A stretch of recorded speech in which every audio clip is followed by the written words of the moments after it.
always desire from you. Gawin niyo po katabang lupa ang puso ng bawat isa. Narito, Panginoon, upang kami mamunga ang sagana, Panginoon. Rika, this is my prayer in Jesus' name. Amen. Amen. Pagpapang po natin ang Panginoon. Okay, so tayo po ay nasa, eto na po tayo.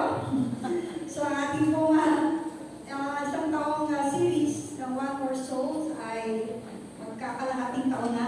Kumusta na po kayo sa Panginoon? Sino na po nakapagdala ng kaluluwa sa Panginoon? Taas nga kamay. Amen? Amen. Amen. Alright, so ito po tayo sa Reaching the Hard to Reach. Abutin daw po natin ang mga tipong parang mahirap, pero hindi naman. Parang lang. Pero sa Panginoon po ay walang imposible. So, mabilis po tayo sapagkat alam ko marami kayong gawain. Kaya, actually, ayoko rin mag-preach ng matagal.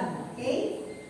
So, ating pong text ay matatagpuan sa Acts chapter 10, 1 to 48. So, I think you are all familiar with the story of Cornelius.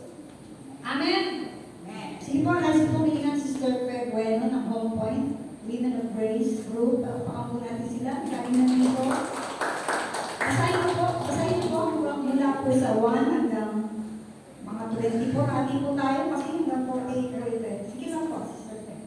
Open your Bible, people of God. So, you have the Bible in your cellphone. Pakinggan po at sundan na yung mga mata. Sige po, Sister Fred. Sa Cesarea ay may isang lalaki na ang pangalan ay Cornelio. Isang senturyon ang tinatawag na pulutong Italiano. Isang taong masipag sa kabanalan at may takot sa Diyos, kasama ang kanyang buong sambahayan. Naglilimos ng marami sa mga tao at laging nananalangin sa Diyos. Minsan, nang may oras na ikasyam ng araw, nakita niyang maliwanag sa isang pangitain at isang anghel ng Diyos na dumarating at sinasabi sa kanya, Cornelio.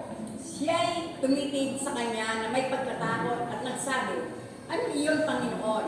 Sinabi sa kanya, ang mga panalangin mo at ang iyong mga limos ay kumakyat bilang alaala sa harapan ng Diyos. Ngayon magsugo ka ng mga tao sa Jopa at ipatawag mo ang isang Simon na tinatawag na Pedro. Siya'y nanunuluyan kay Simon, isang tagapagluto ng balat na ang bahay ay nasa tabi ng dagat.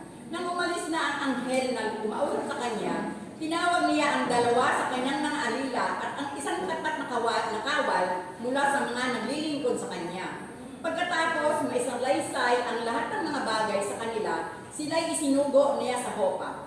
Nang sumunod na araw, nang may oras na ika-anim, samantalang sila'y naglalakbay at malapit na sa lungsod, si Pedro ay umakyat sa itaas ng bahay upang manalangin. Siya ay nagutom at nagnais kumain. Subalit samantalang inihahanda nila ito, nawalan siya ng malay. At nakita niyang bumukas ang langit at may isang bagay na bumababa, tulad ng isang malapad na kumot na ibinababa sa lupa na nakabitin sa apat na sulok. Naroroon ang lahat ng uri ng mga hayop na may apat na paa at ang mga gumagapang sa lupa at ang mga ibon sa himpapawid. Dumating sa kanya ang isang tinig. Tumindig ka, Pedro, magkatay ka at kumain. Subalit sinabi ni Pedro, hindi maaari, Panginoon, sapagkat kailanmay hindi ako kumain ng anumang bagay na marumi at karumal-dumal. Muling dumating sa kanya ang tinig sa ikalawang pagkakataon. Ang nilinis ng Diyos ay huwag mong ituring na marumi. Ito'y nangyari ng 3 ulit, at ang bagay ay agad binatak pataas ng langit, sa langit. Samantalang nabubuluhan si Pedro sa kanyang sarili, kung ano ang kahulugan ng pangitaing kanyang nakita. Biglang dumating ang mga taong sinugo ni Cornelio nang may maipagtanong ang bahay ni Simon. Nang tumayo sila sa harapan ng pintuan, tumawag sila upang magtanong kung si Simon na tinatawag na Pedro ay nanunuluyan doon. Samantalang iniisip ni Pedro ang tungkol sa pangitain, sinabi sa kanya ng Espiritu, tingnan mo, may 3 taong naghahanap sa iyo. 20. Tumindig ka, bumaba ka at sumama sa kanila na walang pag-atubili, sapagkat sila'y aking sinugo. Pwede na po. So, 24 po. Anin po tayo.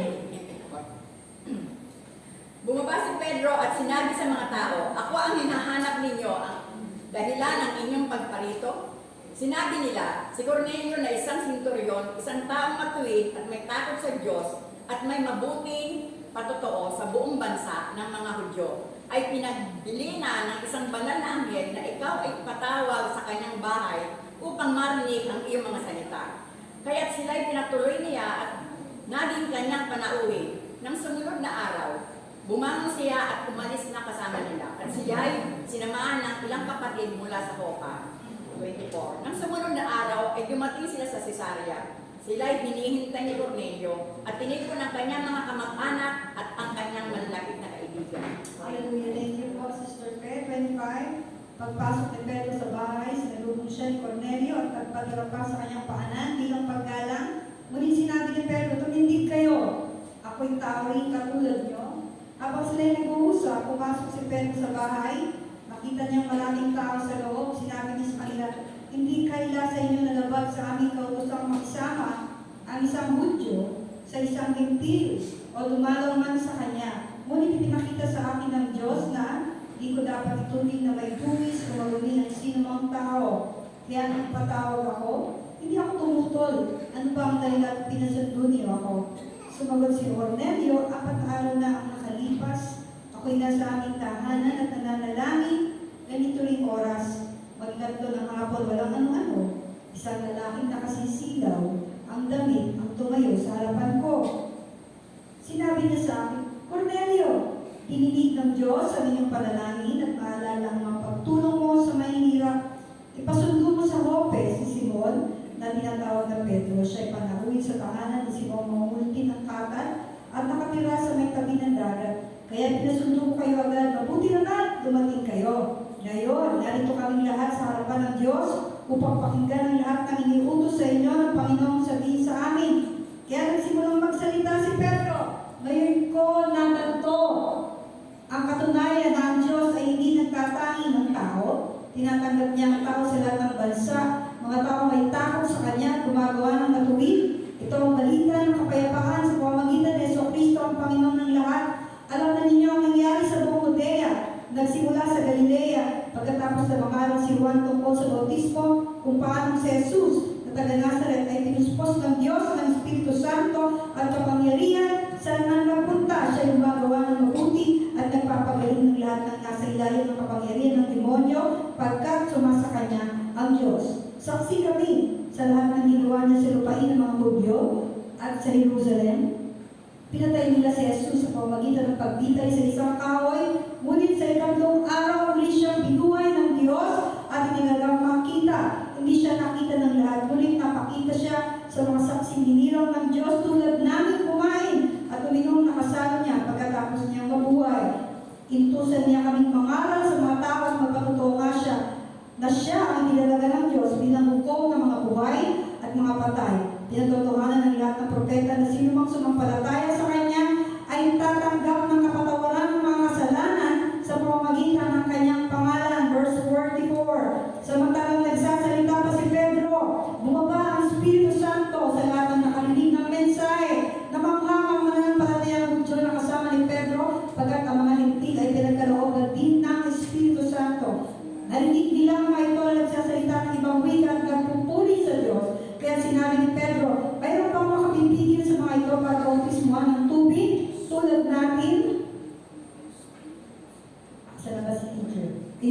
Tulad natin, tumanggap din sila ng Espiritu Santo at iniutos niya, bautismuhan sila sa pangalan ni Jesucristo. Pagkatapos hiniling nila kay Pedro na manatili roon ng ilang araw. Hallelujah! Purihin ng Diyos. So we all know who is Cornelius. Sa isang mabuting tao, hindi siya Hudyo, siya po ay isang Roman Italian. Ayan, so, yan po. So, dahil po dito sa ating pong text, ang ating pong tema ay yung mga tahirap na din sa Panginoon. Pero nung po kayong karanasan na sa feeling po ninyo, sa feeling, pakiramdam, ay posible po silang maabot ng Panginoon. Sabi dito sa ating introduction, Ate Jen, walang sino man ang masyadong malayo, sarado, o marumi para hindi maabot ng pag-ibig at kaligtasan ng ating Panginoon. Amen? Amen. Sinasabi natin, di ba, wala yan. Siya ka dyan. Sarado ang puso niyan. Kahit ito ang paniniwala nila. Deboto, sarado. Walang pag-asa yan. Naku, huwag kayong sayang ng oras mo dyan. Have you heard of that?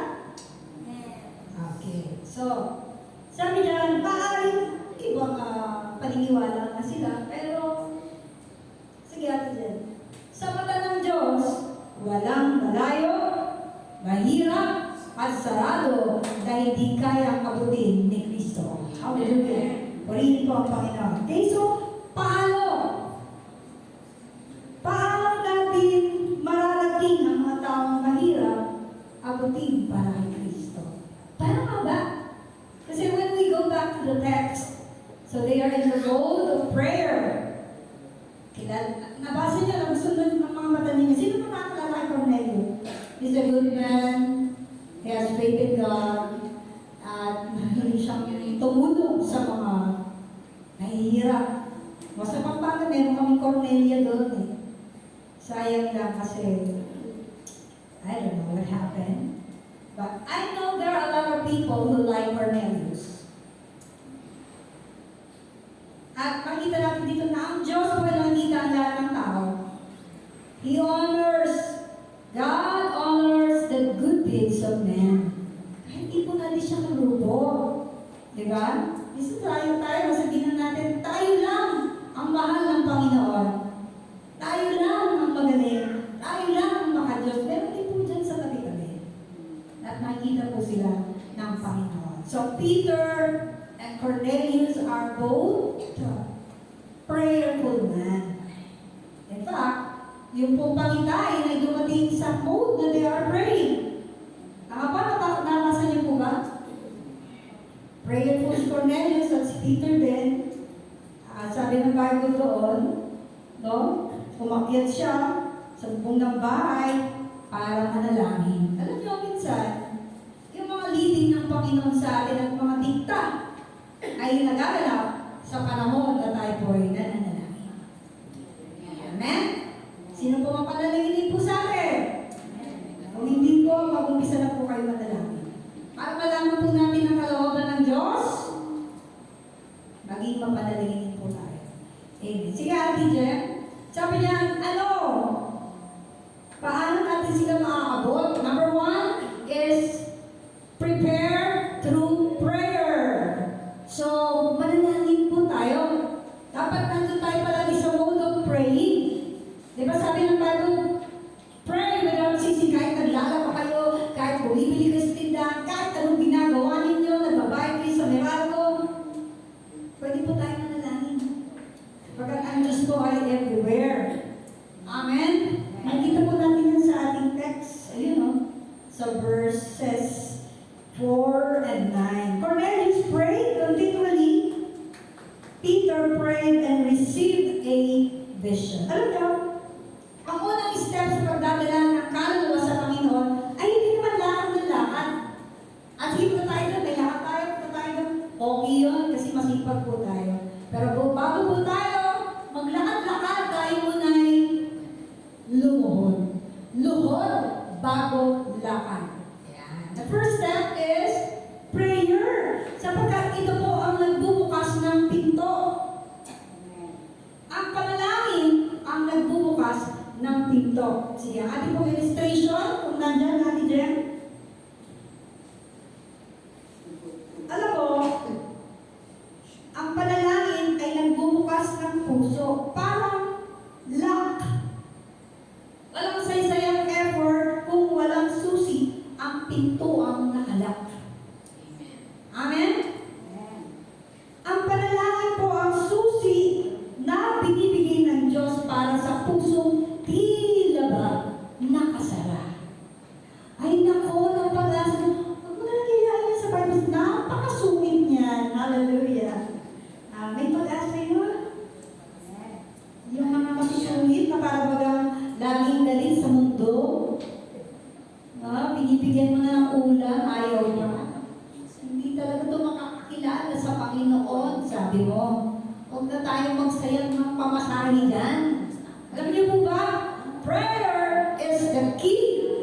is like a key to a door that is locked. Amen? Amen. Sige, Ate Jen. Ano bang sunod niyan? Sige. Sabi ganon, before you speak about God to people, speak them first in your prayer to God. Amen. Diba? Sige, sugod lang tayo ng sugod. Hindi naman yung masama. Diba? Kasi masipag sa kaya, ay kami nangangaluluwa. Hindi ba nakikita ka ng mga dinadalang kaluluwa? Sabi nila ni Kamisa, asan ba ang daladalang kaluluwa? Ay, hindi mo makita kasi kaluluwa lang siya. Pero sa totoo, hindi naman talaga sila nagdadala. Nag-evangelize. Yan no? Bago natin sila dalhin sa Panginoon at i-share ang salita ng Panginoon, dalhin muna natin sila sa panalangin. Lord, ito yung masungit kong kapitbahay. Ito yung hindi nagbabayad ng utang. Ito yung masamang tao, Lord. Ito yung kapatid ko, nakaaway ko. Ito yung anak ko na matigas ang ulo. Mula pagkabata, dala-dala ko sa simbahan. Ngayon ayaw na sumama sa akin. Before mo siya rat-ratan ng salita ng Panginoon, ganun tayo mga magunin. Rarat-ratan talaga yan, di mo ba? Lahat ng mga versikulong alam mo, sasabihin mo. Pero ang tanong, nasabi mo ba siya sa Panginoon? Hallelujah. Nasabi niyo po ba siya sa Panginoon? Nabanggit po ba natin siya sa Panginoon? So before you speak about God to His people, speak them in the name of the Lord. Nalito mo sa Panginoon. Sabi nga, luhod muna bago lakad. Ano sabi ni Pastor Malina? Tuhurin mo. Tuhurin mo. Huwag nang tuhurin na si Pahay niyang gano'n. Iba po yun. Lumod po tayo sa Panginoon at ipagdasal po natin sila.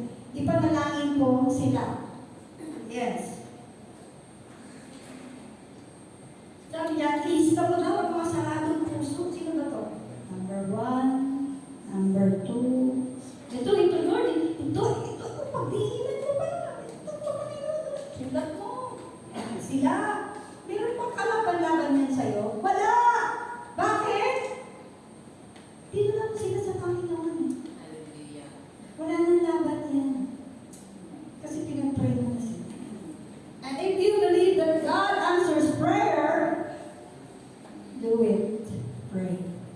Naniniwala ka pala na ang Diyos sumasagot sa panalangin eh. Eh, ba't di ka nagpe-pray? At hindi mo sila ipag-pray. Okay? So, ang isa na lang nyo, hindi naman talaga sila ang sarado. Tayo ang sarado. Diba? Tayo yung hard to reach. Ang hirap natin kumbinsihin na ang mga taong ito ay dapat nasa Panginoon. Pero, wala naman tayong ginagawa. Iba naman na ipag-pray mo na. 10 taon mo nang pinag-pray. At baka naman nag-aantay na lang yan. Na-share mo ng salita ng Panginoon. Sometimes, they are not the one that is the problem. We are the problem. Pero mayroon pang Diyos kumbinsin ng iglesia that salvation is urgent. The one I talked about in YC last Sunday. You know, there is a bad theology. Alam niyo ba na may bad theology? Narinig niyo na where? Ang bad theology, hindi niya nakikita that salvation is urgent. Pag sinabing urgent, ang alam lang natin urgent, kailangan bayaran mo yung Meralco. Kasi puputulan ka. Pero hindi natin makita na ang kaluluwa ay nangangailangan ng kaligtasan. Ang mga tao ay nangangailangan ng kaligtasan. Kaya tayo, hindi tayo dapat relax. Wow, relax ka naman dyan. Kamusta ka naman? Ay, isang bagay na destinasyon natin sa langit. Ay, hindi mo kaya dyan. May destinasyon nila. Saan kaya sila pupunta? So, we don't feel the urgency of the gospel. It's a bad theology. Dahil ang Panginoon, bumaba sa lupa para iligtas, alin, ang mga nawawala. Luke 19:10. That is the reason Jesus Christ came down from heaven. Hindi siya nagtagal, 3 years na. Pero sinamantala niya yung oras. Turuan mo si mga. So there is an urgent need of people to be saved. Amen po ba kayo? Ayan. So, alam nyo, lagi nang naririnig. Ang church commission, ang hirap kumbinsihin na dapat siyang humayo. Ilan taon na tayo sa June? 40, 41. 41, Pastora. Ano na tayo eh, kung baga sa isang normal na tao, may anak ka na? Di ba? 45, may ako na eh. Di ba? Minsan, nakita na ba kayo na ini-evangelize ay Christian? Makakita na ba kayo? Ang ini-evangelize ko, Christian pa rin. Kinukumbinsi ko pa rin sila na ano? Na tayo sumunod sa Great Commission. What is the Great Commission? Sino na nakakaalam po ng Great Commission? Matthew 28:16 to 19. Meron ba nakakabisado? 100 pesos. 16 to 20. All power is given to me, sabi ng Panginoon. Go! Sabi ng Kristo. Bautismohan niyo sila. Make disciples. Diba? Sabi doon, bautismohan niyo sila sa pangalan ng Ama, ng Anak, ng Espiritu Santo. Ano pa? Turuan niyo silang sumunod. Saan? Sa lahat ng inutos ko sa inyo. And lo, I will be with you until the end of the age. Tama mo ba yan, ating Great Commission? Are you aware, church, of the Great Commission? Sabi ko yan, alam mo yung mga papaalis, yung mga mahalaga, ang pinagbibilin yan. Ganun ang Panginoon, nung muli siyang umakyat na siya, yun ang sinabi niya eh. Yung sinabi, magpalaki kayo ng iglesia. Bagamat, tama naman. Bumili kayo ng sasakyan. Tama naman, kasi Lord, saan namin nilalagay yung mga susunduin natin Panginoon?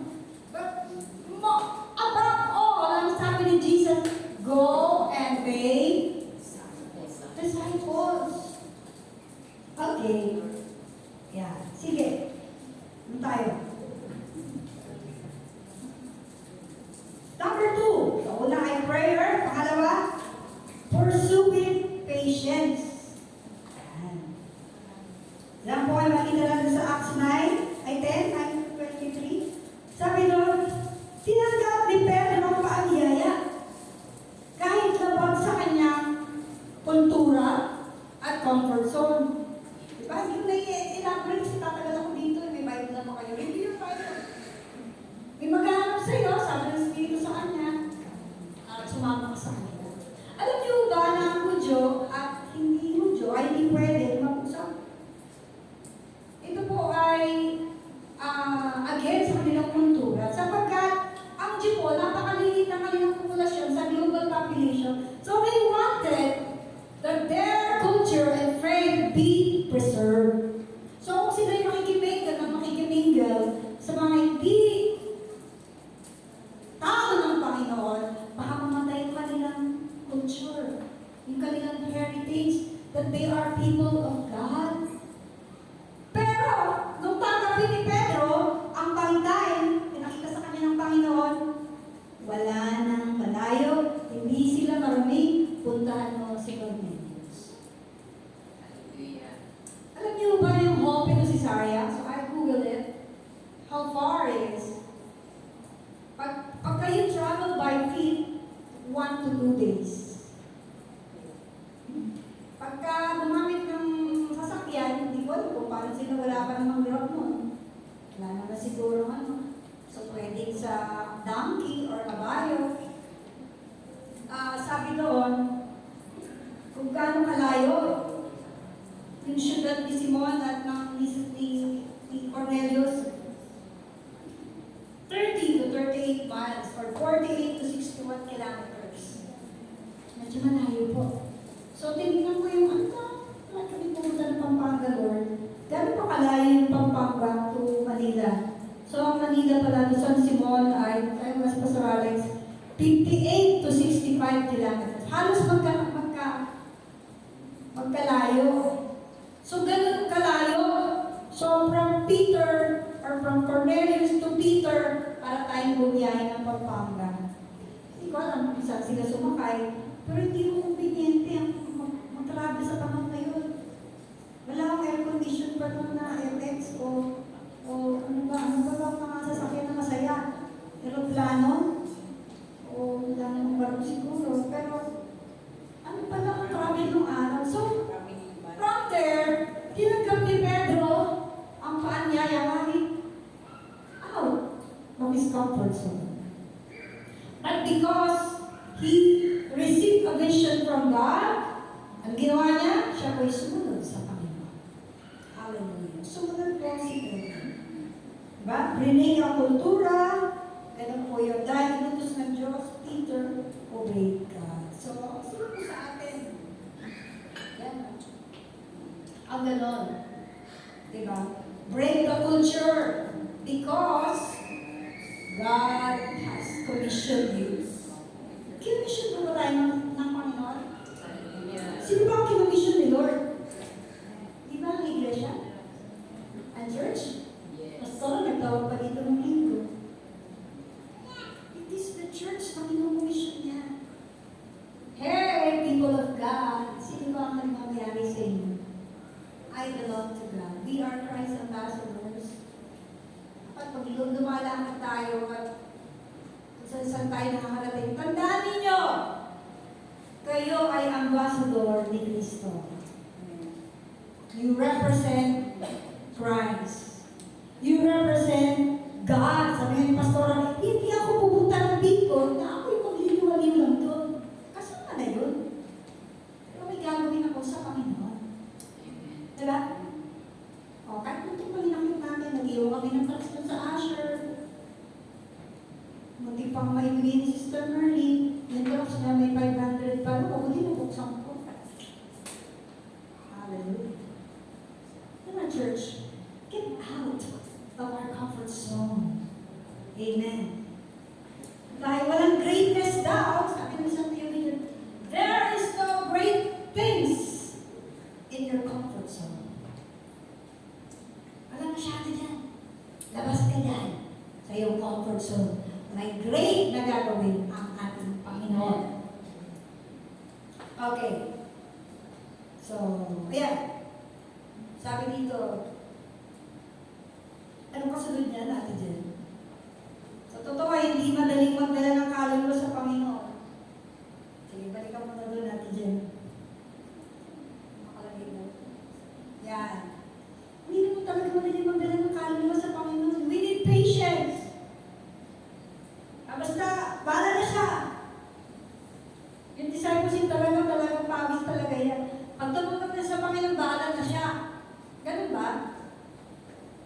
Ganun ba ang anak dito pagkapanganak niya? Bahala ka niyang palilihin mo sarili mo, lagyan mo ng pampers sa sarili mo, bahala ka sa buhay mo. Ganun ba tayo pag nanganak ko tayo? Di ba tinuturuan mo siya? Ito, hawakan mo yung dede mo. Kami siya lumiyak. Ganun ba yung tuturo sa bata? Inaalagaan po natin! Kasi discipleship po yun. And it needs patience. There is no shortcut in evangelism and discipleship. Hallelujah. Hindi po madali. Diba? Init-init. Nasaan kayo? Ayun, nakamotor, sister ko, ito kasi pastor. Sarili pa nilang pera yun, yung gasolina. Dadalawin lang namin si Tatay Tony. Hallelujah! Pero dito ngayon si Tatay Tony, lagi na sa church. Manahuli pa yun sa akin, yung sa akin sa tayo. Hindi ba dali magdala? We need patience. And sometimes, patience is a virtue. Ang pag-abot ng kaluluwa ay first step, evangelize, and then disciple. Diba sabi ni Lord? Go and make disciple kasi tuturuan niyo silang sumunod sa akin. Eh, hindi mo natapos sa evangelist. Tuturuan ka sa oras, patanggap mo na siya, ligtas na siya. Talaga ba? Pag napatayin namin na biligtas yan, kaso buhay pa siya. Marami pa pwede mangyari sa kanya. Kaya kailangan balikan mo siya. Turuan mo siya, sabi ng Panginoon. Turuan mo siyang sumunod sa lahat ng inutos ko sa inyo. Ngayon tanong ko, madali ba? Mahirap? Ha? Hindi mo madali po yan. Kasi dinaybayin namin yung sour naman to. Wala ka pang simento yun. Kawayan pa lang yun. Pwede kami malaglag ni Nani. Yung ibang kawayan, wala na. Ngayon, semento na, no? Kulang na lang ng hawakan. Sana, Lord, pagbalik ka doon, may hawakan na. Ano ba ito? Wala. So, we need patience. Sige, Ate Jan. Ate Jan. Proseso. Proseso. Evangelism is, next is discipleship. Process po yan. Visitation, isang pera mo nung araw, nag-aadal kami ni Ate Becca ng Bible study. Wala naman mission fund doon eh. Labas mo, pera mo. Pag nagutom ka, kumain ka ng kung ano dyan. Inom ka ng sabo. Punta kami ng Bible study sa Pampanga. Maghapon kami ng visitation. Doon lang kami kumain sa Antigoto. Hindi naman kami nanghina.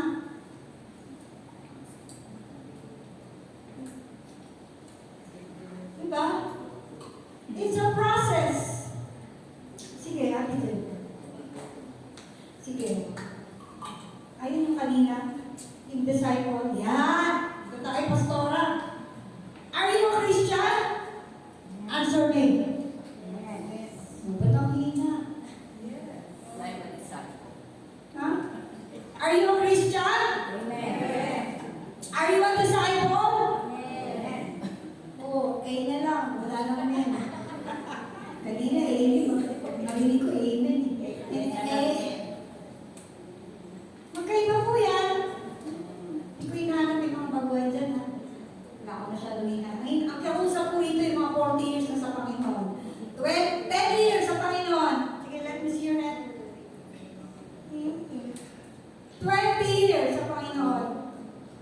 Since birth, Christian na. 40 years. Talaga kayo? Magkaiba ba ang Christian sa disciple, Pastora? Yes. Yung Christian, saved. Yung disciple, syempre saved yan. Ano ka naman? Oh.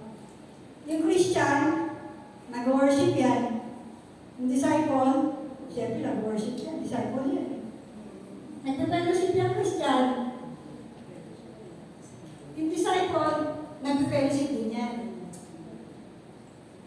Yung Christian, nag-evangelize ba yan? Ha? Nag-disciple ba ang Christian? Amen. Amen. Dapat nag-disciple kayo. Nagtuturo ka ng mga tao na sumunod sa Panginoon. Disciple ka pag gano'n. Amen? Maliwanag na po ba? Are you a Christian? Amen. Are you a disciple? Amen. Sabihin niyo on the process. Para maniwala ako. Nagsasabi tayo ng totoo. Sino dito ang may dinadala sa Panginoon? Ang sabi nila, go and make disciple, hindi ka lang Christian. Lahat ng disciple, Christian. Tama po ba? Pero hindi lahat ng Christian ay disciple. Yes. Sorry po ha. Yun po yung katotohanan. Sige, Ate Jenna. Ang pag-abot sa mga kalwa, tapos na ako dyan. Sabi ko na, pag walang evangelism, wala ba si Saint? Walang faith, walang gain. Walang namatay sa kanyang sarili, walang mabubuhay. Ganun po yun eh. Unless you die, sabi ng Panginoon, walang isisilang mamuli. But every time we die on ourselves, on our comfort zone, may nabubuhay. Nakuha niyo mo ba ako? Hanggang hindi tayo namamatay sa ating sarili, ang gusto kong natin ay pasarap. Hindi naman masamang magpasarap eh. Minom ng milk eh. Magpunta ng break eh. Hindi naman masama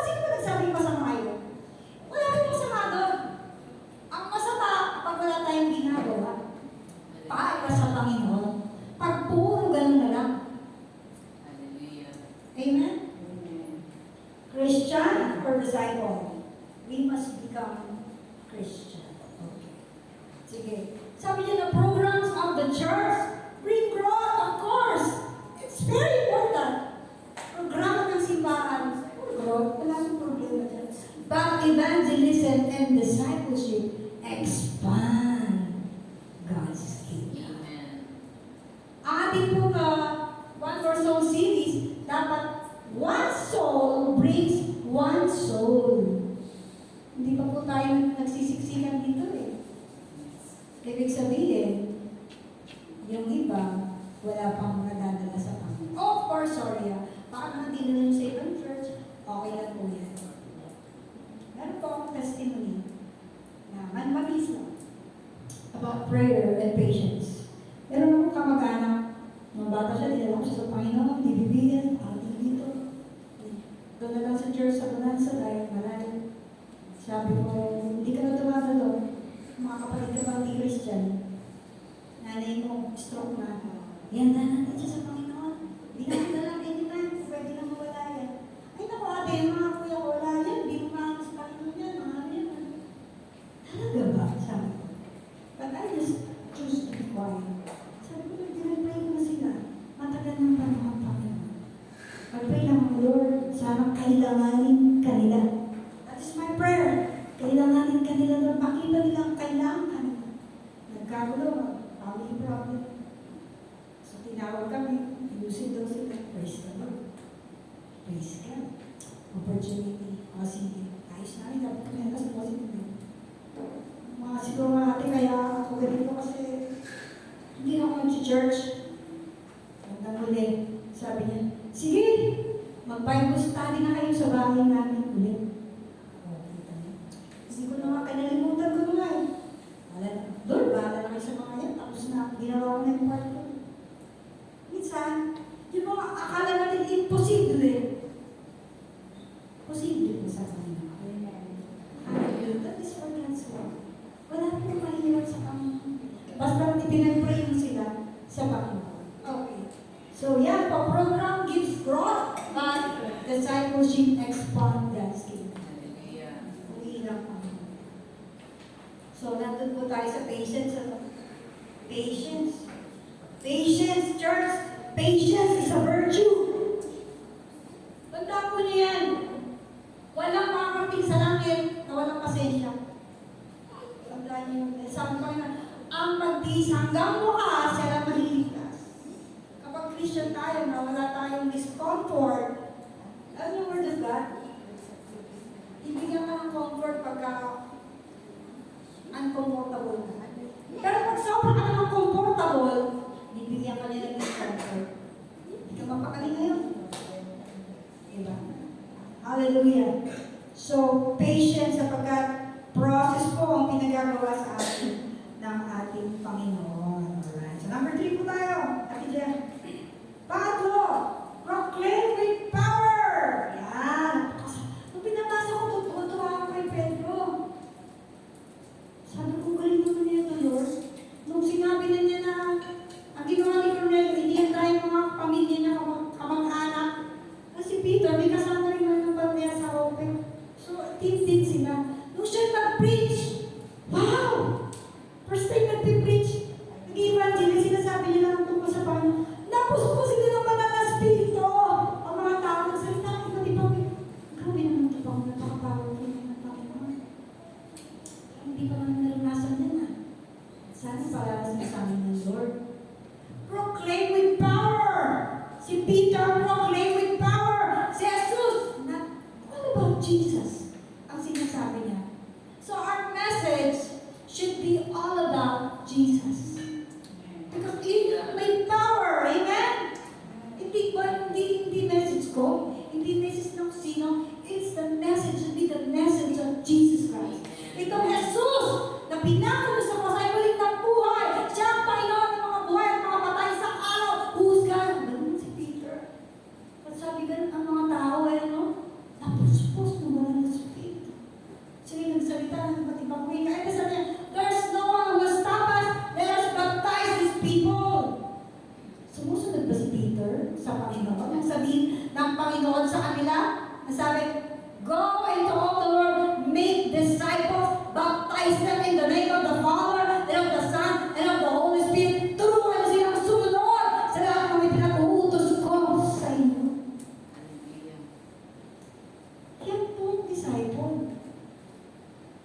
No?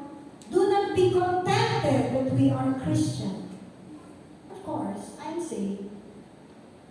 Tandaan mo, disciple ka dapat ng ating Panginoon. Hallelujah. Diba? Power, sabi na nun, is the ability to do things. Maalala ko yan. Kay Don Flowers, maaraw, mga sentence, mga araw. But Christians are empowered by God through the Holy Spirit. Sige, Ate Jen. Ano? Tinanggap natin ang banal na Espiritu, nakaloob ng Espiritu Santo, tinanggap natin siya nung sumampalataya tayo sa Panginoon at tayo po'y nabautismuhan. Tinanggap po natin yun.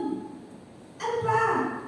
Sa Efeso 1:13-14, itinatak sa atin ang Espiritu Santo nang marinig natin ang katotohanan, ang Ebanghelyo at katibayan na tayo ay pag-aari ng Diyos. Hallelujah! I am God's property. So everywhere I go, I will proclaim about God. Hindi pwedeng walang God. I have the seal. You receive the seal of the Holy Spirit. Ito po yung seal. Legit ba kayo? Makakawala kayo seal, hindi po kayo legit.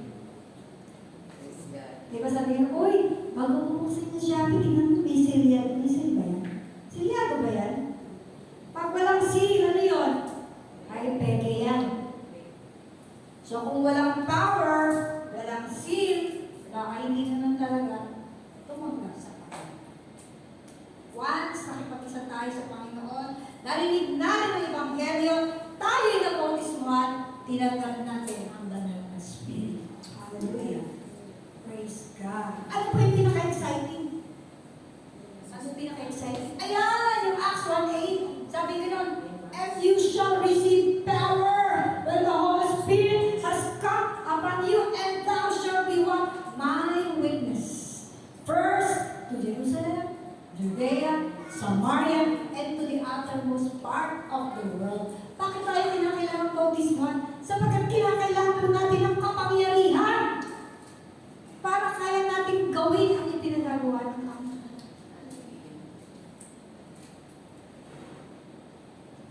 Sabi ko nga sa mga YC, the power is in you.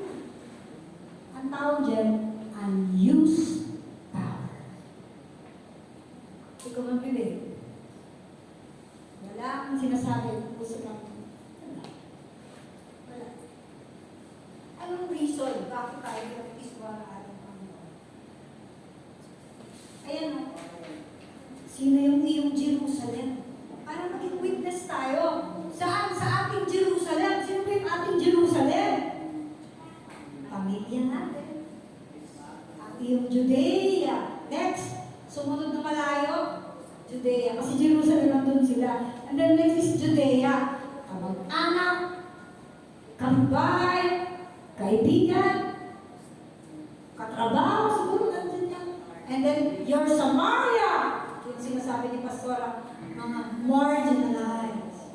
Mga those who are outside our comfort zones. Abutin na natin sila. Abutin na natin ito mga ito kasi mayayaman ito. Sigurado ko bumabilis. Malaki ang bigay ito sa church. Nakarating ako ng voice doon, young people pa lang ako eh. Ang mga bata doon parang tao yung mga sikod. Diyos ko Lord. Tinuturo ni Pastor M. Mga sabon. Young people kami yan.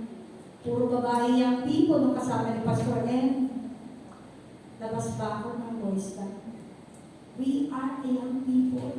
Dapat ang ginagawa lang namin yun, nagkikilay kami, nag-eyeliner. Di ba? Maghanap ng pogi. Young people kami, kasama namin si Pastor. Nagtuturo kami doon sa mga bata. Hindi mo naman magawang yakapin talaga. Walang pahiba ba? Puro sipon. Pero kami pinupuntahan na ini-sponsor ng Miracle eh. Na may hydrocephalus, laking buhay.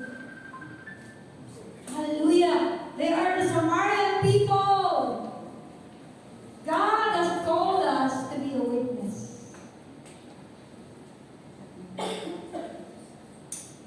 And then ends of the earth. Sabi ko pumunta sa Mars, sa mundo ba rin naman? Punta tayo Marinduque. Sabi ng kasama namin doon sa mundo. Tapos na ba yung ating Jerusalem, Judea, Samaria? At punta na tayo sa ends of the earth. Baka naman yung mga Samaria pa dyan, malapit-lapit. Huwag mo na malayo ang tingin, wala namang tinatanong. Huwag mo na sa malayo. Baka yung kapitbahay mo nangangailangan ng ligtas. Mismo kasama mo sa bahay. Tandaan nyo, the power is in your hand. The power is in your mouth. The power is in God's word spoken. Hallelujah. Sige, sige na, makapagalitan ako pag ako matalaw dito. Peter spoke clearly and boldly. Nagsalita siya ng maliwanag. Ang Jesus na inyong pinasa sa krus ay muling nabuhay sa inyong buhay na magaling. Siya ang daan ng kapatawaran ng kasalanan. What happened? God moved mightily. Hallelujah. Just speak God's word and let God do His job. Sige. Ate. Yan o. Alam mo, hindi naman si Pedro ang nagbabago ng puso ni Cornelius. Kundi ang banal na Espiritu. Naging available lang naman siya. At tumawid siya sa kanyang comfort zone. Madali mo pumunta ng Pampanga. Webis pa lang noon, nung palinirin kami sa Pampanga eh. Webis, absent na ako eh. Sabi ko sa boss ko, bossing, kasi kami eh. Kasi Christian school kami. Thursday, Friday, nasa Pampanga na kami pastora dahil palinirin yung SNK Pampanga. So natuturo ako, Monday, Tuesday, and Wednesday lang. Ang liit lang ang sweldo ko. Pagdating ng sweldo ko, alati pa ang sweldo ko. Bakit? Ang dami kong absent eh. Pero isipin ang SNK Pampanga. Kasi may nagsakripisyo kami. Diba? Gabiyahe. Kakain doon ng isang, ano ba yun? Baha? Kakain kami ng, ano yun? Ano isla yun, Pastor? Dalag. Okay, dalag, nakangapa. Eh, baha. Eh, apaw yung sila. Kaya mataba. Sarap niya, Pastor. Siyempre, mga kapatiran. Pastor, kumakain ka ba niyan? Oh, ano mo, kumakain ka ng buwa ko. Ang taba eh. Pagkabaha, mataba. Oh. Hallelujah. Praise God. Hindi naman talaga si Pedro ang nagbago ng buhay niya. Ang puso nila. It's the Lord. They just made themselves available. Sabi sa akin ng mga taga-Pampanga, isang taon na ako nagtutulog. Pastor, inalis ko na sila. Diyan. Inalis ko na. Alam naman yung Pampanga ko ba? Malawaki pa sa akin yung mga ano. Yung mga himari. Hindi po tayo ang nagbabago ng puso nila. Amen. Sige, Ate Jen. Next po. Next Jen.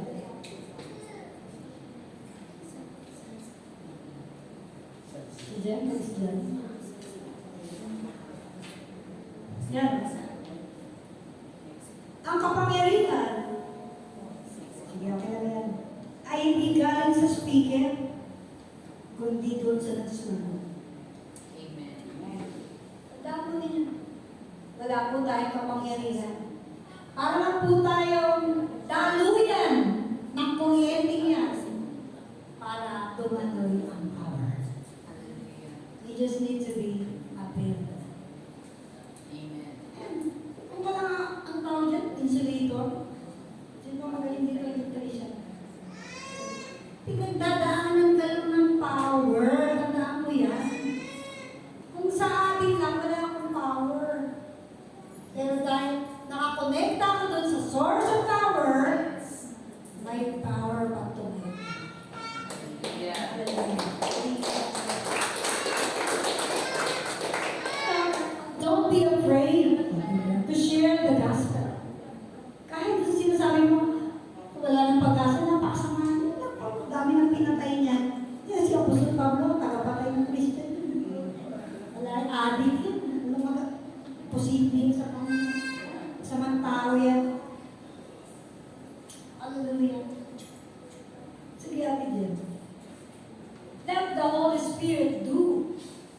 that only He can do. Hayaan mo siya magtrabaho ang Holy Spirit. Sinabi ko lang, for God so loved the world that He gave His only begotten Son. Abay, pinatatanong namin ni Sister Pe sa may gazebo. Umiyak siya, no, Sister Pe? Hindi ko naman siya inaano. Huwag kang umiyak, baka kakalantawin, inaano pa namin. Umiyak siya, di ba, Sister Pe? Nagsasalita ang Panginoon sa kanya eh. Mahal po kayo ni Lord. Sabi ko, sigurado po ba kayo? Sa lalim po kayo natutulad. Hindi ko nga alam eh. Sabi ko, gusto ko ni Lord, sigurado po tayo. Sigurado lang po ni Lord eh. Umiyak siya. Not the Holy Spirit. But only He can do. Siya na. Hallelujah. Murihin ang Panginoon. Sige, nandiyan may illustration ko, Ate Jen. Ano kasunod niyan? Sabi ka lang, parang flashlight daw sa loob ng kuweba. Sige, dali ka naman dyan. Basta may ilaw, may liwanag. Amen. Pag nilagay niyo ang flashlight sa loob ng kuweba madilim, hindi yung nag-iingay. Pero may liwanag. Bakit? Siya mo yung ilaw. Sige, Ate Jen, pwede. Sige, Ate Jen. Kasunod na. Sabi dyan, our job is to speak. His job is to save. Amen. Very simple. Our job is to speak. His job is to save. Hallelujah. Glory be to God. Nung marinig ng Cornelius, grabe. Napuspos sila ng banal na spirito. Ano ba ibang sinabi sa Peter? It's not Jesus. Jesus, Jesus, Jesus. Ito si Jesus. Ito si Jesus. Sige, Ate Jen. Sabi dyan, ang ebanghelyo ay ilaw. Pag pinuksan, lumiliwanag. So don't be afraid to share the gospel even to those who seem close. Ano kasunod niya? Ayan. Sarado ba? Walang sarado na hindi kayang buksan ang ating Panginoon. Amen. Alright. Sige, I think I'm in my conclusion. Conclusion niya ang tati dyan. Ano kasunod niya? Yan. Ano ang conclusion po natin? Sabi dito, ang Diyos ay may ginagawa sa puso ng mga tao hindi natin akalaing maaabot. Imagine, sabi ng patient ko, hindi mo kinig sa'yo yung ate. Sarado yan. Ang pinupuntahan ng simbahan, ito lang. Sabi ko, talaga ba? Ay, sino lang bahala sa kanya? Bahala ang Panginoon. Ngayon, pag nang mali sabi sa ate, sa Monday, may Bible study tayo. Yes, sabi ko. Pero may outing ako, hintayin niyo ako. Oh, yes! Hindi na po ako nag-invite. Sila lang sa kanila nagaling yun. Kasi sabi ko, Lord, bahala ka na dyan, Lord. May prayer ako, may fasting pa ako sa mga Panginoon. Alam hindi ka sasagot. Sasagot si Lord. Sa tamang panahon. Hallelujah. Glory be to God. Ang tanong, handa ka bang sumunod? Kahit mahirap. Handa ba tayo magpagamit sa Panginoon? Handa ka bang maging available? Available ka ba? Ano kahit tanggalin mo, pag hindi ka available, hindi ka makakatutuloy mo. Wala ka eh. Di ba? Galing na siya kung tugtog. Pero pag wala siya dyan, hindi natin siya makikita. Buti na lang, nandito siya, nakita natin siya. Narinig natin yung tugtog niya. Ganun din tayo sa Panginoon. Kahit anong galing mo, you are a Christian, but you are not available, ano pa yung gagawa ng Panginoon sa atin? Sige. Sabi niya, ano yun? Prayer? Marunong ka ba manalangin? May pag-asa ang mga tao. Akala ko, imposible makakilala sa Panginoon. May patience ka ba? Kung wala, bibigyan ka ni Lord ng patience. Bibigyan ka niya ng problema. Maraming problema. Kasi pag marami kang problema, natututo tayo maging patient. Sino po ang gusto ng patient? Hindi, may patience na ako, Pastor. Dahil kung wala kayong patience, ipag-pray namin kayo na magkaroon ng patience. patience yung maraming problema eh. Nadidevelop yung patience. May makulit na anak, nadidevelop yung patience. Hallelujah. God, sumunod, proclamation, just proclaim who Jesus is. Wala tayo pinag-proclaim. Si Jesus, ang Diyos, wala nang iba. God opens impossible doors. Hallelujah. Sige. Hallelujah. Ang challenge natin, maglista ka ng mga taong akala mo na imposibleng makarating ng Panginoon. Ipag-pray natin sila. Araw-araw, huwag kayong magsasawa. Taon, bago ko nakita ang mga mag-anak kong naligtas. Taon po yun, napanalangin. Ba? Sige, bitayin mo. Magkabi kayo dyan. Sige na, mag-milk tea kayo. Mag-chat kayo. Kahit anong gesture, it's a bridge. Bridge po yun, nagbibigay po tayo na daan. And ask the Lord for boldness to share the gospel when He opens the door. Tumayin po tayo na ring. Okay, so 50 minutes lang po Hallelujah. Salamat sa Panginoon. Let us pray. Sige po. I would like to pray and you. So, gusto ko po na pumili tayo sa Panginoon. At isipin niyo yung mga tao na feeling nyo, gusto nyo dalhin sa Panginoon. Siya man ay ng Jerusalem, Judea, Samaria,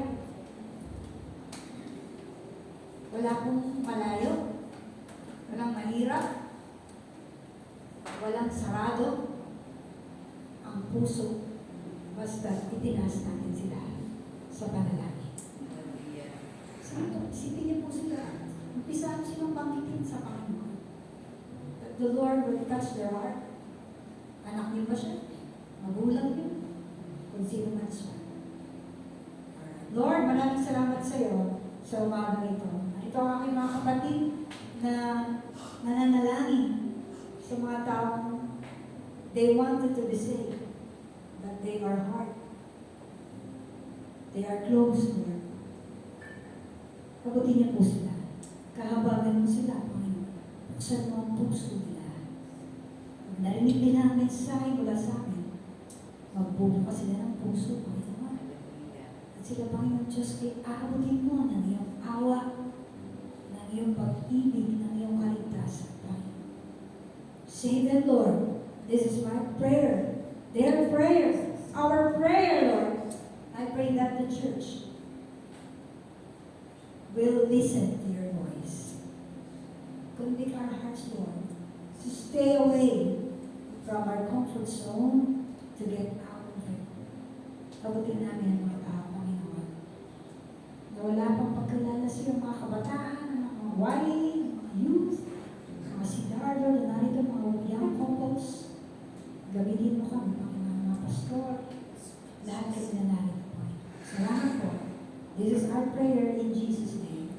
Amen.